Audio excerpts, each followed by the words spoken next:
बिस्मिल्लाहिर्रहमानिर्रहीम। अस्सलामुअलैकुम वरहमतुल्लाहि वबरकातुहू। क्या हाल है मेरे सब बहन भाइयों के? सब का रमज़ान शरीफ कैसा गुज़रा, रोज़े कैसे गुज़रे हैं? तो अब रमज़ान शरीफ ख़त्म होने वाला है, ईद आ रही है। तो ईद के लिए हम बना रहे हैं रंग बिरंगी जी सेवइयाँ। ये बहुत ही मज़े की बनती हैं और ये मीठी ईद है, सेवइयों वाली ईद है। तो उस पर हम ये सेवइयाँ बनाएंगे। अगर आपको मेरी रेसिपी अच्छी लगे तो लाइक सब्सक्राइब का बटन दबाएं, साथ में बेल का आइकॉन प्रेस करने से मेरी वीडियो सबसे पहले फ्री में देखने को मिलेगी। तो चलिए जी अब बनाना शुरू करते हैं। उसके लिए जी लिए हमने ये सारी चीज़ें। तो ये बहुत ही अच्छी बनती हैं, बहुत ही टेस्टी बनती हैं, बहुत मज़े की होती हैं और बच्चे बहुत शौक़ से खाते हैं, बड़े बच्चे सब। तो उसके लिए ये जी हमने ली सेवइयाँ 1 कप रंग बिरंगी, और ये किशमिश है थोड़ी सी, और ये बादाम और नारियल है कटा हुआ, और ये छुआरे हैं। इनको मैंने रात भर भिगो के रख दिया था। ये थोड़ी सी मेरे पास जेली है, और ये है जी शक्कर। तो अब बनाना हम शुरू करते हैं। उसके लिए ये यहाँ पे हमने दूध ले लिया है 1.5 लीटर। ये दूध मेरा बॉयल हो रहा है, फुल फैट दूध लिया है। ये देखें दूध बॉयल हो रहा है, ताकि थोड़ा सा और पक के गाढ़ा हो जाए। तो अब हम इसमें सबसे पहले डालेंगे जी सब्ज़ इलायचियाँ 3-4। ये खुशबू के लिए होती हैं, इससे फ्लेवर बहुत अच्छा आता है। तो 1-2 मिनट पकाने के बाद हम इसमें बाकी चीज़ें डालेंगे। तो दूध उबलने लग गया है। अब हम इसमें सारे अपने ड्राई फ्रूट जो हैं वो शामिल कर देंगे, ताकि दूध में जितनी देर ज़्यादा पकेंगे ज़्यादा जायका अच्छा आएगा फ्रूट का।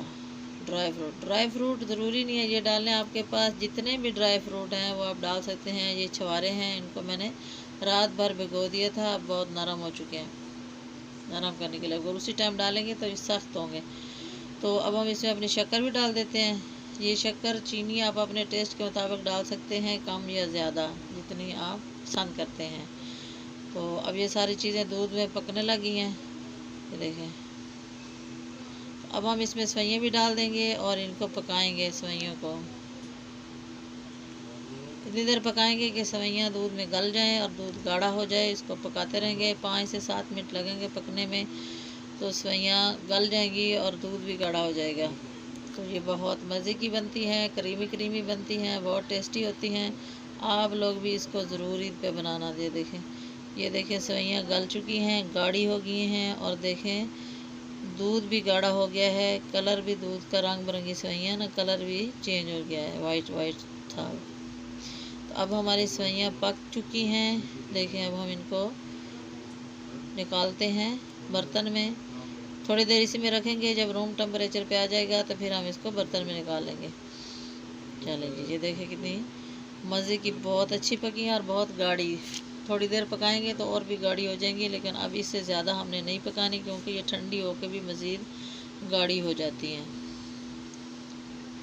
तो चलिए जी अब हमारी सेवइयाँ रूम टेम्परेचर पे आ गई हैं। अब हम इनको बाउल में निकाल लेते हैं।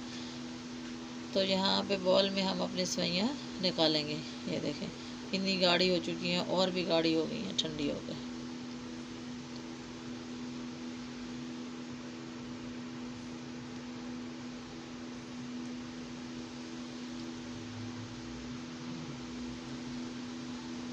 सेवइयाँ डाल दिया। अब हम इसमें डालेंगे जेली। आपके पास घर में जो भी फ्रूट हो, ड्राई फ्रूट हो, दूसरे फ्रूट हो, जेली हो, मिठाइयाँ हो, खोया हो, सब इसमें डाल सकते हैं।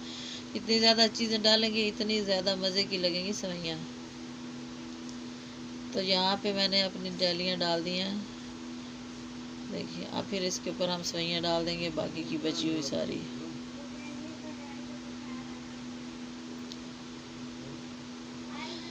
बहुत मज़े की सेवइयाँ बनी हैं, बहुत ही टेस्टी जी, गाढ़ी बिल्कुल। देखें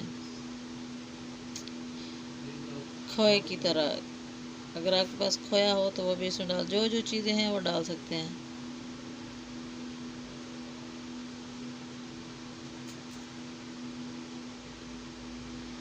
ये देखिए सारी सेवइयाँ मैंने इसमें डाल दी हैं।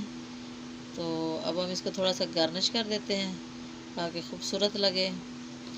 और इस तरह आप बाउल में डाल के उसको और भी मज़ीद ठंडा करने के लिए रख दें, फ्रिज में रख दें, थोड़ी देर ठंडी हो जाएं, तो ये बहुत ही मज़े की लगेगी। और भी अगर ऐसे भी खाना चाहें तो भी टेस्टी हैं। अब इसके ऊपर मैं थोड़ी सी मिठाई डालूँगी। आपके पास जितनी भी मिठाई हो आप डाल सकते हैं। चलिए जी, अब हम इसके ऊपर डालेंगे अपने बाकी के ड्राई फ्रूट।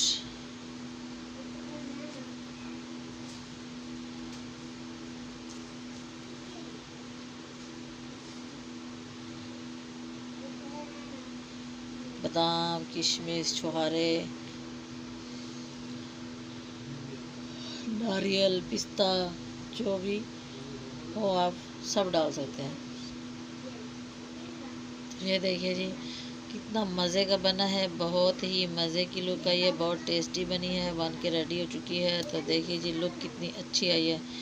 तो उम्मीद करती हूँ आपको मेरी ये रेसिपी अच्छी लगी होगी। अगर अच्छी लगी हो तो वीडियो को लाइक कर दें, शेयर कर दें, चैनल को सब्सक्राइब कर दें और आप भी इसको ज़रूर ईद पे बनाएं और मेहमानों के लिए बनाएं, बच्चों के लिए बनाएं, घर में बनाएं तो बहुत अच्छी लगेंगी। सब आपकी बहुत ज़्यादा तारीफ़ें करेंगे कि बहुत ही अच्छी सेवइयाँ बनाई हैं।